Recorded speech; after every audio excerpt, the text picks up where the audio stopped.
السلام عليكم البنات، كي دايرين؟ لاباس عليكم؟ نتمنى تكون احوالكم طيبه. مرحبا بكم معايا اليوم في وصفه جديده، والوصفه ديال اليوم هي عباره عن مسمنات بطريقه سهله واقتصاديه. تابعوا معايا لاخر الفيديو.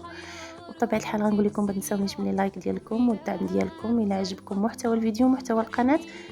ما تنساوش الاشتراك في القناه والضغط على زر الجرس باش يوصلكم مني كل جديد. ونبداو على بركه الله. بسم الله. فالعجين هذا المسمنات غادي نحتاجو كميه من الدقيق، غنحتاجو ملح على حسب الذوق، غادي نحتاجو ملعقه صغيره من الخل، غنحتاجو ملعقه صغيره من زيت النباتيه، وبطبيعه الحال ماء بارد من الصنبور باش نعجنوا العجين ديالنا، وكذلك كيس من خميره الحلويات. غادي نجمعوا العجين ديالنا كما كتشوفوا على الفيديو.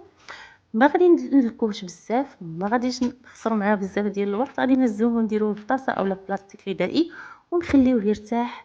يعني العجين ديال المسمن يعني شحال ما خليتوه يرتاح شحال ما مزيان.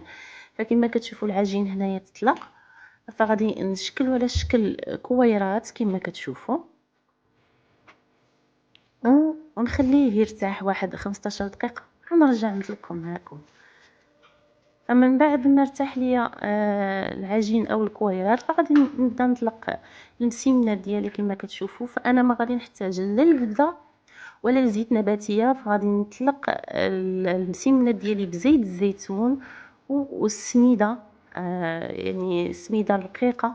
فكما كتشوفوا يعني طريقه سهله واقتصاديه والنتيجه كتجينا رائعه. بقاو معايا لاخر الفيديو باش تشوفوا شكل المسمنات والملويات ديالنا كيفاش كيجيو. هما كيجيو مورقين، يعني بلا ما نديرو فيهم لا زبده ولا ولا اي حاجه اخرى باش يجيونا مورقين، غير بالزيت الزيتون وكيجيونا مورقين. وبطبيعه الحال كتجي اللذه ديالهم زوينه وكتجي بنينه بزاف. بقاو معايا لاخر الفيديو.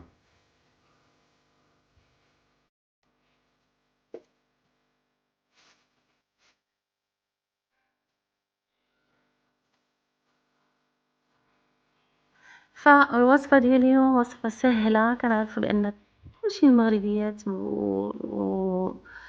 النساء كلهم كيعرفوا يصاوبوا الرغيف. فالطريقه هذه طريقه سهله، نتمنى انكم تجربوها. يعني طريقه عاديه.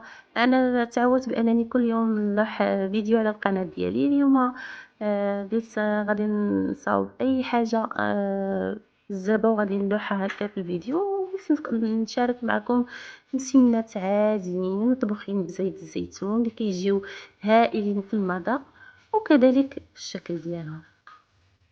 نتمنى ان محتوى الفيديو ديال اليوم ينال الاعجاب ديالكم، يكون خفيفه ظريفه على القلب ديالكم. بقاو معايا لاخر الفيديو ما تصافيوش.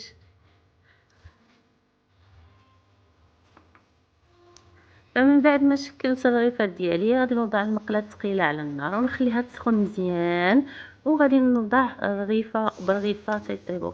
فكما كتشوفوا انا الرغيفه غير كتبدا تشد راسها غير شويه وكنقلبها باش طيب على خاطرها وما تجيناش معجنه من الداخل.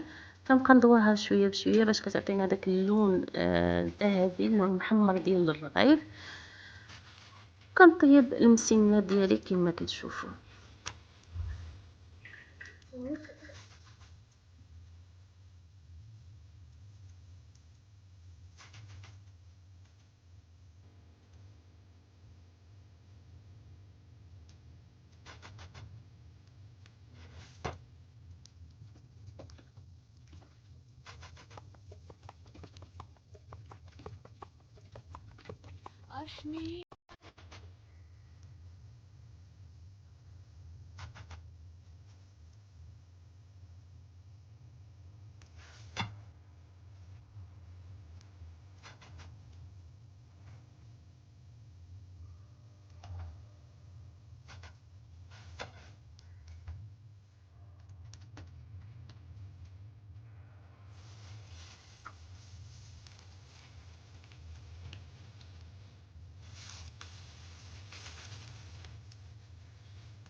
المغلفات دياليها موجوده البنات، شوفوا كيفاش كيجيو مورقين من الداخل، كيجيو هائلين خفاف.